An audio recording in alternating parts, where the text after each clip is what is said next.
Hey, good. What's today? Wednesday morning. Um, we are reading The Slight Edge by Jeff Olson. Chapter 1 starts out with this quote by Ralph Waldo Emerson: "The law of nature, do the thing, and you shall have the power. But they who do not the thing have not the power." Right? I love that. Do the thing, and you shall have the power. We were probably 20 plus minutes into this 30-minute high intensity workout. The gym I go to, just high intensity. Today was leg day.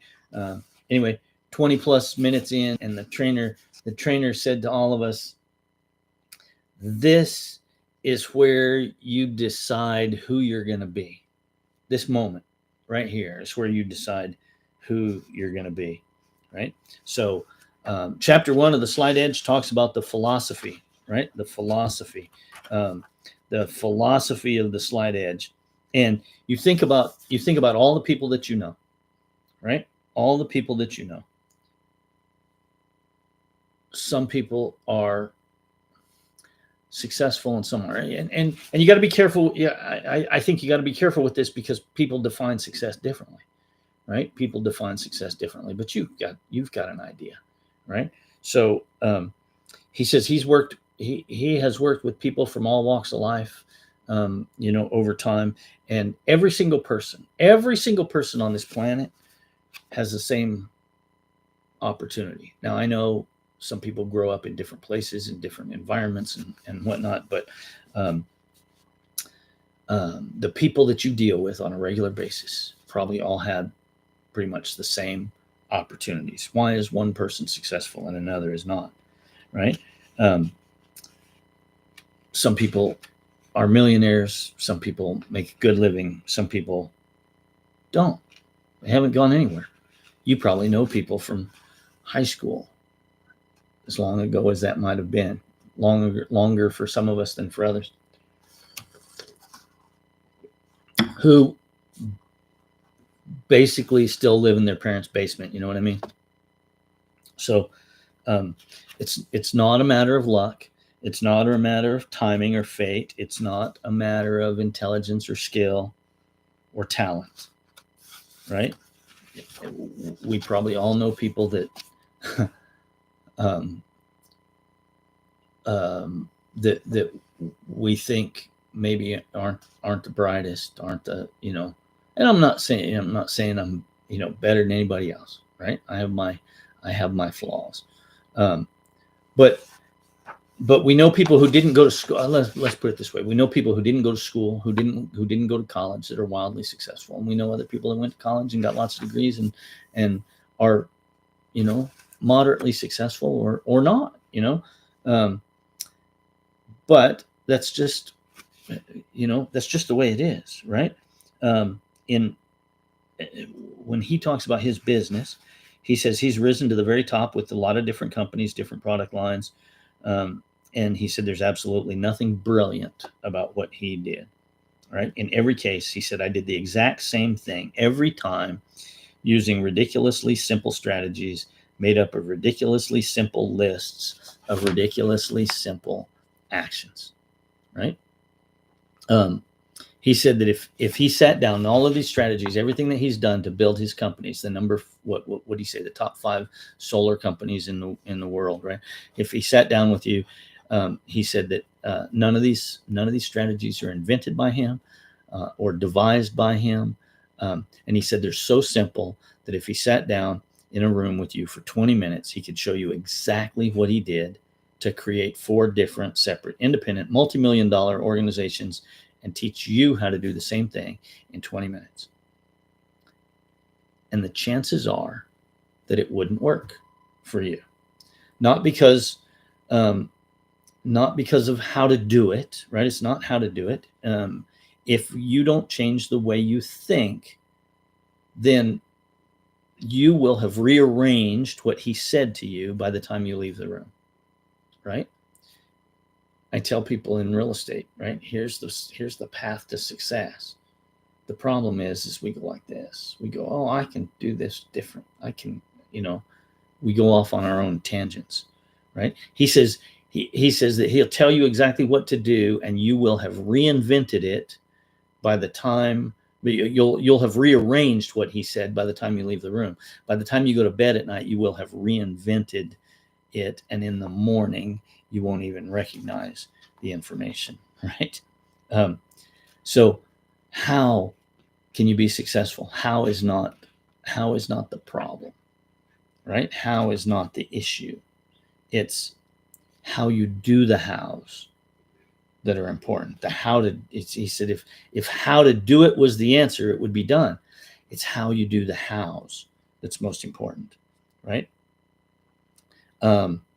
He said, if access to the right information were the answer, we'd all be rich and successful, because right here on your phone, you have access to all the information in the world at your fingertips. Imagine, when I wanted to know something when I was a kid, if I wanted to know something, I had to go to the library, right? I had to look in these books called encyclopedias that had to be updated every year, right? Now we have all the information in the world at our fingertips, right here.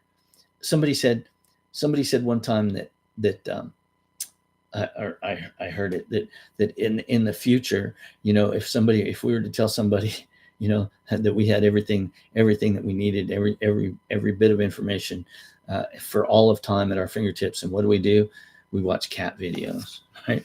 I watch cat videos, stupid cat videos, stupid dog videos, right? He said, if that was the answer, if the information was the answer, we'd all be rich. But most of us aren't, right? Most of us aren't rich, healthy, happy, fulfilled. He says, why not? Because the answer is only the answer. It isn't actually doing the thing. The answer is only the answer. It's not actually doing the thing. It's not applying the answer, living the answer. It's just information. Making a decision to do something is not the same as doing something, right? Do the thing, you shall have the power, right? The secret ingredient to success, here it is, right? Here it is. The secret ingredient is your philosophy. The secret is to change the way you think, right? Once you change the way you think, then you'll take the steps that you need to take to lead you to the how-tos that you need, right? But if you don't change your thinking, no amount of how-tos will offer a real solution. So it's not about the hows. It's how you do the hows, right? And he said that's why diets and stuff don't work. The reason that diets and other how-tos don't work for most people is the same reason most how-to books and courses don't work for most people. It's not the actions that are wrong. It's that people don't keep doing them, right? Don't keep doing them. I told you the Compound Effect by Darren Hardy. If you haven't read it, if you've read it, you'll see that a lot of the principles, all of it come from this book, right? And again, Jeff Olson said, I didn't create these, right? I didn't make them up, right? Focusing on the actions, the what to do's and the how to do's isn't enough. It is the attitude behind the actions that keeps those actions in place. What did we say the other day? It's the philosophy. Your philosophy determines your attitude determines your actions determine your results, and your results determine your lifestyle, right? It's the attitude behind the actions that keeps the actions in place, right? So he says, so it's the attitude, right? You just need an attitude adjustment. Well, that won't necessarily do it either, right? Because attitudes, are affected by your emotions. And sometimes, you can't dictate the way you feel. You feel the way you feel. So we got to go back another step, right? And it is the philosophy, right? That's the secret ingredient. Your philosophy is what you know. It's how you, it's what you know. It's how you hold it, how it affects what you do. And that's what this book is about, right? You have to know the winning how-to actions. You have to possess the winning attitudes, but what generates all that and keeps it in place is your philosophy, right? Your philosophy creates your attitude creates your actions create your results, and your results create your lifestyle or your life, right? A positive philosophy turns into positive attitude, turns into positive actions, positive results, positive lifestyle. Negative philosophy turns into a negative attitude, turns into negative actions, negative results, negative lifestyle, right? Do the thing and you shall have the power, right? So two different types of attitudes. So we're real quick, we're gonna hit this. Two prevalent types of attitudes: entitled attitude and value driven, right? A value driven attitude says, what can I do to help you? An entitled attitude says, what have you done for me lately? What's in it for me, right? The with them, right? An entitled attitude says, pay me more and maybe then I'll work harder. But a value driven attitude says, I'll work harder and then I'll expect you to pay me more, right? Which one of these, right? Which one of those attitudes is driven by Emerson's philosophy, right? Do the thing and you shall have the power, right? I'll work hard and then I'll expect you to pay me more, right? Your philosophy is what you know, how you hold it, how it affects what you do, right? And then another example of a life philosophy from Thomas Watson, who's the founder of IBM, said the formula for success is quite simple: double your rate of failure, right? Double your rate of failure. Sometimes, people think, well, failure is not an option, right? Well, it is an option. It is an option, right? Sometimes things are out of your control, right? But we can move forward anyway, right? Whether or not you consider it an option, it's going to happen, right?